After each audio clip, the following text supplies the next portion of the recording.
দর্শক, আমরা এবার বরিশালের নির্বাচনের পরিস্থিতিটা জানবো এবং সেখান থেকে যুক্ত হচ্ছেন জানাতে সহকর্মী আশিক মাহমুদ। আশিক, আমরা আজ মোটামুটি সারাদিনই দেখেছি যে সব এলাকায় মোটামুটি উৎসব মুখর আমেজ বিরাজ করছে। এছাড়া কিছু ঘটনা তো ঘটেছে, আমরা জানি, যেমন জামায়াতের নেতার কাছ থেকে টাকা উদ্ধারের যে বিষয়টি সেটি ঘটেছে। সব দলেরই মোটামুটি নানান অভিযোগের বিষয় ছিল। এরপর কিছু কিছু জায়গায় সংঘর্ষের ঘটনাও ঘটেছে এবং সামাজিক যোগাযোগ মাধ্যমে তো নানান ধরনের কথা রয়েছে, মিথ্যা তথ্যেরও একটি বিষয় রয়েছে।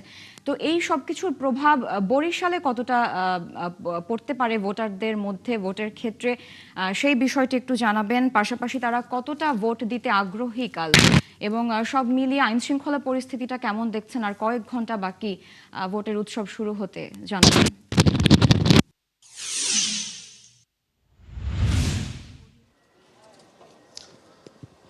সারা আসলে সারা দেশে যে ধরনের পরিস্থিতি আমরা দেখছি, যে বিভিন্ন নেতাকর্মীরা তাদের ভোট কিনতে গিয়ে আটক হচ্ছেন, দৌড়ে পালিয়ে যাচ্ছেন, নানান ধরনের খবর আমরা শুনছি। তবে এমন কোনো অপ্রীতিকর পরিস্থিতির খবর এখন পর্যন্ত আমরা বরিশালে কোনো আসনের এখন পর্যন্ত শুনিনি।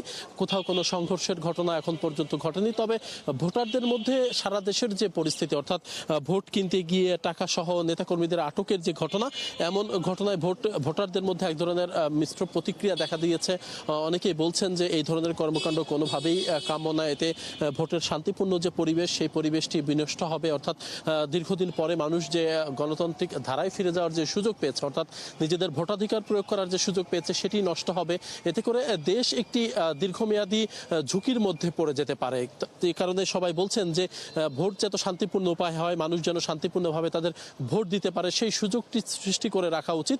এর বাইরে যে ধরনের অভিযোগ আসলে উঠছে, বিভিন্ন জায়গায় সিলমারা ব্যালট উদ্ধারের ঘটনা ঘটছে, বিভিন্ন জায়গায় টাকা সহ বিভিন্ন নেতাকর্মীরা ভোট কিনতে গিয়ে আটক হচ্ছে, এতে আসলে ভোটারদের মাঝে এক ধরনের ঝুঁকি, এক ধরনের শঙ্কা তৈরি করছে যে ভোট আসলে সুষ্ঠু হবে কি হবে না। তবে ভোটাররা যেটি বলছেন যে তারা তাদের নির্বিঘ্নে, বরিশালের ভোটাররা ভোট কেন্দ্রে যেতে চান এবং ভোট কেন্দ্রে গিয়ে তারা তাদের নিজেদের ভোটাধিকার তারা প্রয়োগ করতে চান। এবং এখন পর্যন্ত বরিশালের যে সকল কেন্দ্রে আমি ঘুরেছি বিভিন্ন জায়গায়, সে সকল জায়গাতেই আসলে ভোটের যে পরিবেশ আসলে এখন পর্যন্ত শান্তিপূর্ণ পরিবেশ বজায় রয়েছে।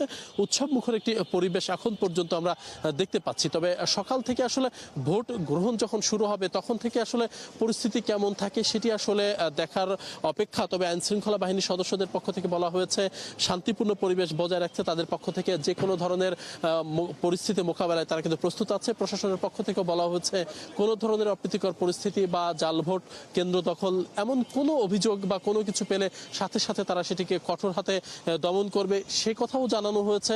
এবং ভোটারদেরকে নির্বিঘ্নে ভোট কেন্দ্রে যেতে উৎসাহিত করা হয়েছে। এবং বরিশালের প্রত্যন্ত এলাকায় আমি গিয়েছি, সেখানেও ভোটারদের মাঝে এক ধরনের উৎসবের আমেজ আমরা দেখেছি। এবং প্রার্থী এবং ভোটার এবং কর্মী সমর্থকদের মধ্যেও সৌহার্দ্যপূর্ণ একটা সহ অবস্থান আমরা দেখেছি। তারা ভোট কেন্দ্রে যেতে চান, ভোট দিয়ে পছন্দের। আশিক, ধন্যবাদ যুক্ত হওয়ার জন্য। দর্শক, বরিশালে নির্বাচনী পরিস্থিতি সবশেষ খবরাখবর জানাচ্ছিলেন আমাদের সহকর্মী আশিক মাহমুদ।